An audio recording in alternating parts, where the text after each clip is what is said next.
আসসালামু আলাইকুম। কেমন আছেন সবাই? অনেক কয়দিন থেকে পাতারে বের হওয়া হয় নাই।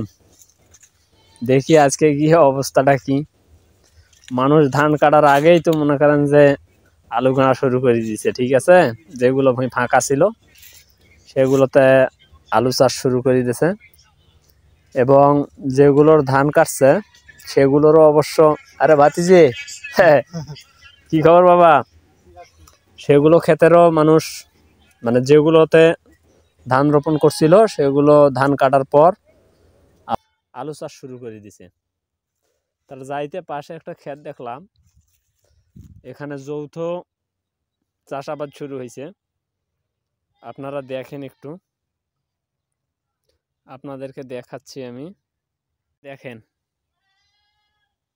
আম গাছ লাগাইছে, আম গাছের পাশাপাশি আবার মিষ্টি কুমড়ো ক্ষেত আপনারা দেখতেই পাচ্ছেন, এবং সাথে লাউ শাক। আবার এই যে ওই পাশে লাউ শাক, আবার লাল শাক, মানে অনেক কিছু চাষ করছে। আসলে বিষয়টি খুব ভালো, খুব সুন্দর লাগতেছে ক্ষেতগুলো দেখতে। দেখি গিয়ে পাতারে কি অবস্থা, আলু চাষ কি রকম শুরু করছে। আর হ্যাঁ, চোখে আমার এগুলো কি করছে, চোখের পাশে অ্যালার্জি জনিত সমস্যা মনে হয় এগুলো। দেখেন তো আপনারা বলতে পারেন কিনা, এই যে দেখেন অ্যালার্জি গোটা গোটা হয়ে উঠছে। আসলে এগুলো অ্যালার্জি,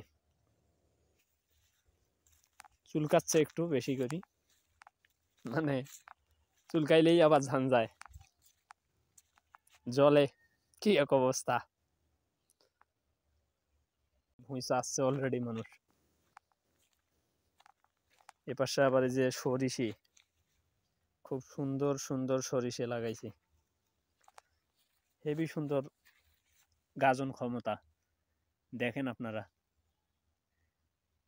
অনেক সুন্দর দেখা যাচ্ছে।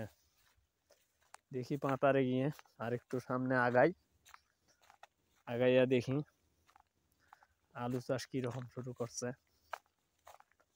মানে বেশ কয়েকদিন থেকে বের হওয়া হয় নাই, যার কারণে আজকে হুট করে বের হইলাম। এরে বাবা, এরে বাবা, আলু রোপণ করছে রে ভাই। এই দেখেন, এই দেখেন, যত দূরে চোখ যায় এই যে আবারও আলু কাটতেছে অনেকে। এই যে এখানে একটা আখ ক্ষেত। বর্তমানে কিন্তু মানুষ আখ চাষ করে কম ভাই, খুব কম। এই যে এখানে দুইটা তিনটা আখ ক্ষেত দেখা যাচ্ছে। আর একটু সামনে আগাই,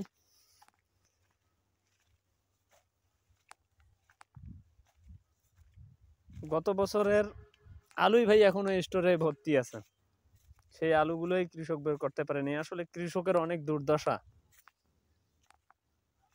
অনেক দুর্দশা। আমাদের এদিকে বিশেষ করে রংপুর অঞ্চল, আমাদের এই রংপুর অঞ্চলে টিবিএস আলু বেশি রোপণ করছিল, যার কারণে এই টিবিএস আলুগুলো বের করতে পারতেছে না।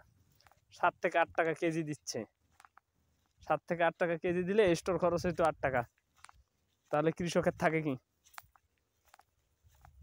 অথচ বীজ কিনছিল 75 টাকা কেজি করে, 70 টাকা 75 টাকা কেজি করে বীজ কিনি আলু রোপণ করছিল গত বছরে। কিন্তু মানুষ এবার আলুর দাম একেবারেই পায় নাই, তারপরেও কৃষক আশা ছাড়ে না। কৃষক খুব সহনশীল, আবারও আলু চাষ করছে, আপনারা দেখতেই পাচ্ছেন। আসলে অনেক অনেক জমি। এই যে যেদিকে দেখতেছেন ওদিকে কিন্তু কিছু ধান আছে।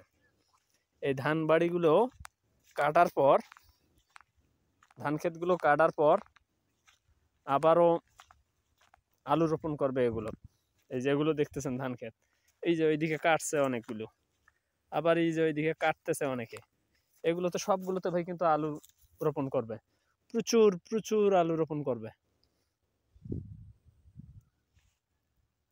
খাওয়া তো লাগে ভাই, 5 টাকা শের হোক কিংবা 10 টাকা শের হোক কিংবা 50 টাকা শের হোক, খাওয়া লাগে। কৃষক যদি উৎপাদন না করে তাহলে যারা চাকরিজীবী, রাষ্ট্রীয় পর্যায়ে বেসরকারি পর্যায়ে বিভিন্ন পর্যায়ে যারা চাকরি করে তারা কি খাবে? কিন্তু আলুটার বাজার এবার একটু আশানুরূপ হওয়ার দরকার ছিল, যাতে কৃষকের যে ব্যয়টা সেটা ওঠে। আরে বাহ, কি এক সমস্যা! এই চিকন আল দিয়ে ভাই হাঁটা যায় না, পড়ে যাওয়া লাগে। এগুলোতে হাঁটা অভ্যেস একটু কম। এই যে দেখেন আপনারা, এই যে এইদিকে ধান কাটতেছে, এই যে এইদিকে আরেকজন ধান নিয়ে যাবে, এজন্য বাউকা রশি সবকিছু নিয়ে আসছে। আসলে এই গ্রামের দৃশ্যগুলো খুব সুন্দর সুন্দর লাগে ভাই। এবং আলুর বাজারটা একেবারেই কম এবার, মানে স্টোরে এখনো আলু ভর্তি আছে, অথচ কৃষকেরা বের করতে পারতেছে না আলুগুলো।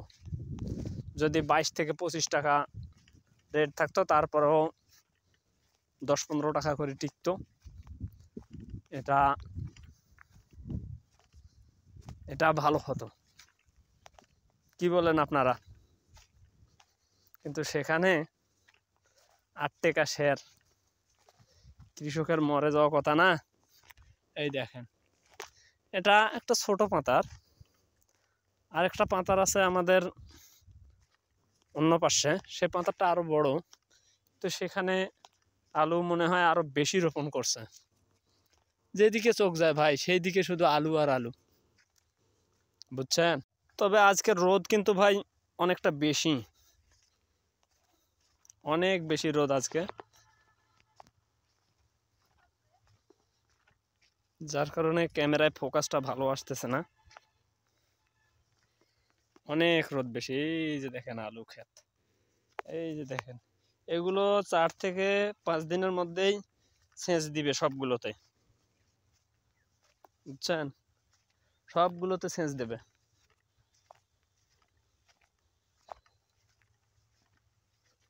এখানে পাশ দিয়ে ছোট একটা সঁতি বলে, আমাদের এলাকায় এটাকে সঁতি বলে, আসলে নদী নয়, নদী হলে অনেক বড় হতো।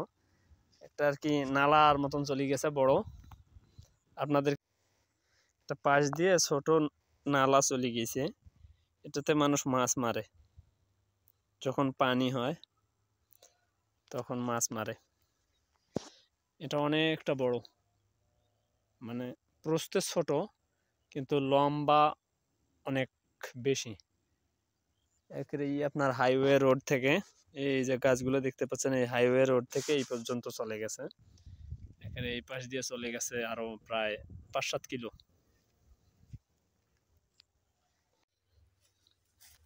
এই যে আমি আখ খেতে আসছি ভাই, বুঝছেন? আখ খেতে আসছি, একটু দেখি কুশের পাওয়া যায় কিনা খাওয়ার জন্যে।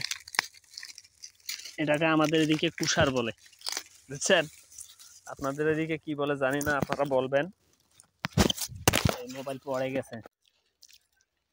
হ্যাঁ,